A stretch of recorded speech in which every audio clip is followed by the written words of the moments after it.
Екпіні үй соққындай пысқырғанда, шалдырмас көктен құсқа, жерден аңға, шықпаса жануарды жалғыз қазық, бұл әзір жеткізбей тұр жылқы малға. Қазақ поэзиясының құлагері, Қазақстан Жазушылар Одағының алғашқы төрағаларының бірі Ілияс Жансүгіров жайлы не білеміз? Ұлттық әдебиетті жүйелі түрде дамыту, қаламгерлердің шығармашылық басын біріктіру мақсатында 1932 жылы ұйымдастыру комиссиясы құрылып, оның төрағалығына қазақ поэзиясының көрнекті өкілі Ілияс Жансүгіров сайланды.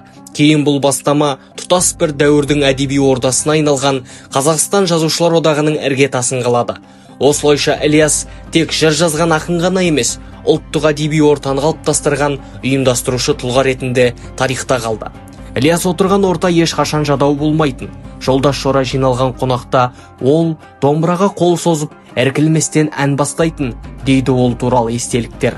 Қазақтың талай әсем әндерін нақышына келтіріп орындайтын. Әсіресе әсет әндерін, халық әндерін шырқап, тыңдаған жұрттың құлақ құршын қандыратын.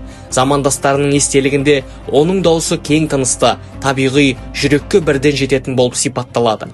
Ілиястың тұлғасы жайлы деректерді оның көзін көрген замандастарының естеліктері толықтыра түседі. Ақынмен бірге қызмет атқарған Әбділда Тажыбаев, Мұхамеджан Қаратаев, Сәду Машақов секілді қаламгерлер оның сергек мінезін, өнерге талапшылдығын жиі айтқан. Ал зерттеушілер Тұрсынхан Әбдірахманова мен Темірбек Қожакеевтің өзге де Ілиястанушылардың еңбектері ақын мұрасын ғылыми тұрғыдан танытты.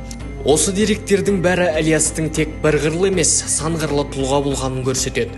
Ол ақын, әнші, айтыскер, қазақ даласының дүбірін өлеңге, сазын сөзге айналдырған тұлға. Сондықтан халық оны жай ғана ақын демей, поэзия құлагері деп атады. Себебі ол шынында да өз дәуірінен оза шапқан өнер иесі еді.